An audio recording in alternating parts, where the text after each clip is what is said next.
Have you ever been in a situation where you were trying to persuade someone, explaining your ideas, but no one actually listened to you? And at this moment inside, you were like, sucks, right? The truth is that we live in a world where being right is simply not enough. You also need to convince others you're right.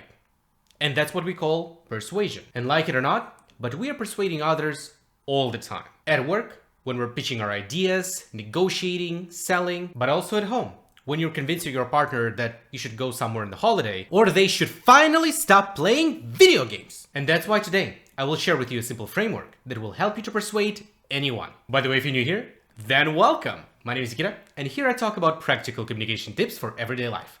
Now, without further ado, let's roll. So how do you make sure that when you're explaining your ideas, you will persuade anyone? Well, for this, you can use a very, very simple framework. It's called a sexy framework. And now you're like, wait, what? Sexy framework? That sounds weird, man. Am I still watching the video about how to persuade people? But that's actually a legit persuasion structure. When you're articulating your thoughts in order to persuade someone, you're going through 3 steps. S, X, I. Statement, explanation, illustration. Let's talk about each of those stages one by one. The first part of this sexy framework is the letter S. And S stands for statement. It's basically your main point. You know, the core of the message. It's what you want your audience to understand, remember, do, or etc.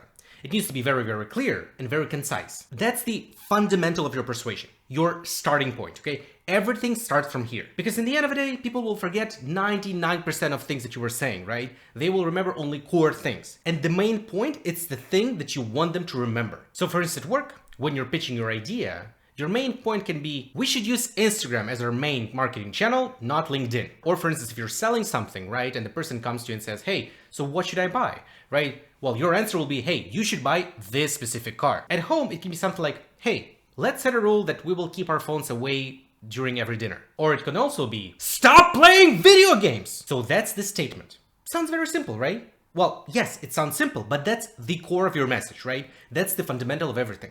If you don't have this fundamental right, everything else will collapse. And I'm pretty sure that in your life, you had situations where someone was asking someone about something, and this person couldn't even formulate their main point. You know, like instead of saying, hey, we should use Instagram as our main marketing channel, people would say something like, so, I don't know, like everyone is now on social media or something trying to promote their business. So I thought that maybe we should try some new platforms, maybe Instagram or something like that. If the person says it this way, no one actually understands what the hell he wants, right?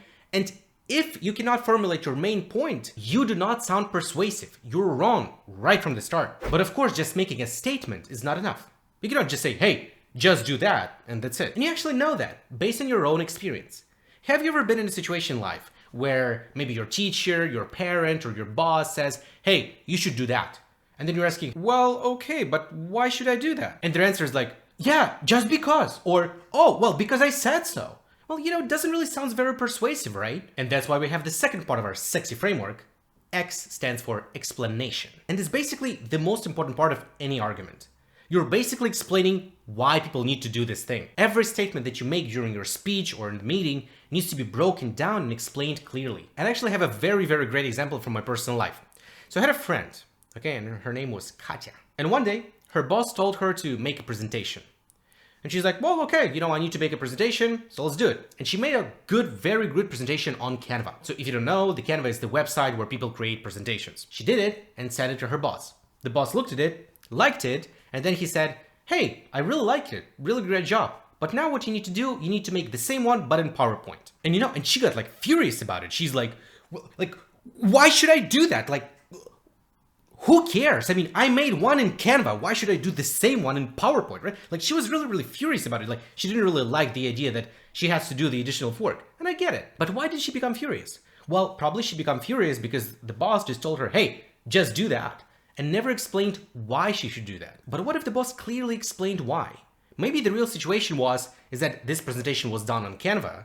Now, this person doesn't really know how to use Canva, and this person only knows how to use PowerPoint. And the boss also wants to do lots of minor changes, but in order to save time and not really to drag her to do, 15 small changes, move this text, add this, the The person just wants to do everything by himself in PowerPoint. Now, all of a sudden, boom, like magic, everything makes sense, right? It's like, hey, you need to do this, well, because of this and this and this. And you understand it, and now, well, okay, sounds reasonable, let's do it. So after making a statement, always explain why people should do it this way.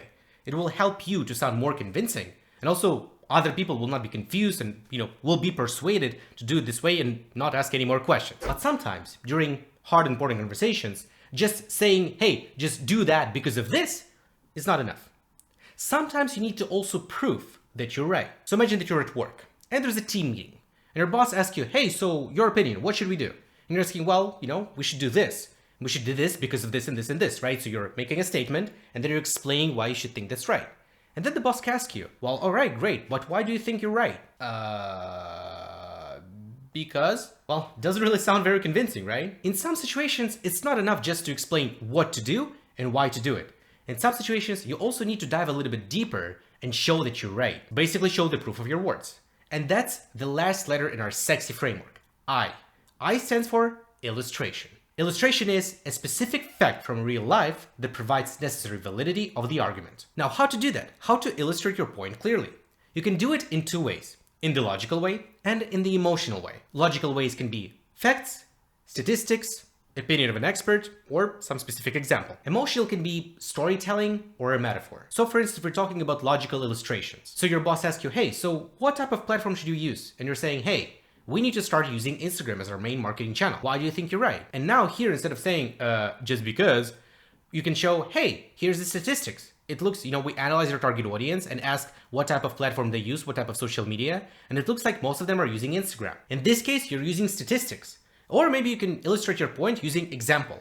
For instance, you can say, hey, I also have done competitor research, and here's an example. There are lots of competitors, people who talk about the same thing as we're going to talk about, right? And they all use Instagram as their main platform. Here's an example, here's a proof that you should do it this way. But you also can use emotional illustrations. For instance, a metaphor. So I work as a YouTube coach and consultant, and I teach people how to make videos as well. And I like to use metaphors when I'm explaining something. So in my personal experience, when you're making videos, right, of course you do video editing.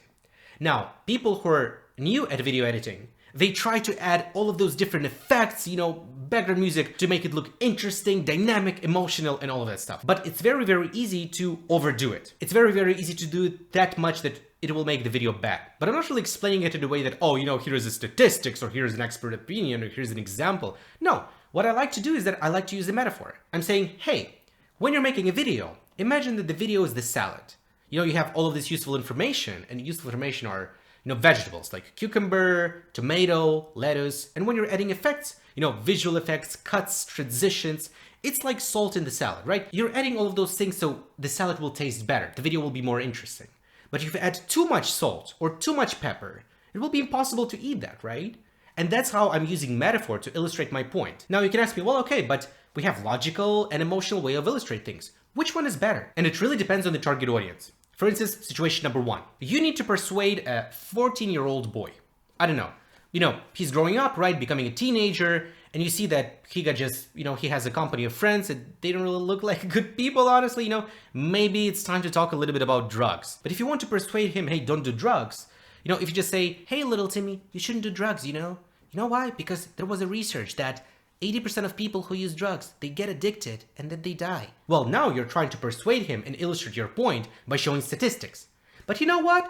14-year-old Timmy doesn't give a shit about statistics. He just simply doesn't care. But maybe if you decide to show him the movie that is called Requiem for a Dream, where people were using drugs and completely destroyed their lives, well, this actually might work way better. Understand that people are both logical and emotional creatures, and sometimes it's better to use emotions in order to persuade someone. But there's another situation, at work. Maybe this is a business meeting, and the person asks you, the question, well, okay, so you think that we need to start using Instagram. Well, why should we use Instagram? And you're saying, you know what?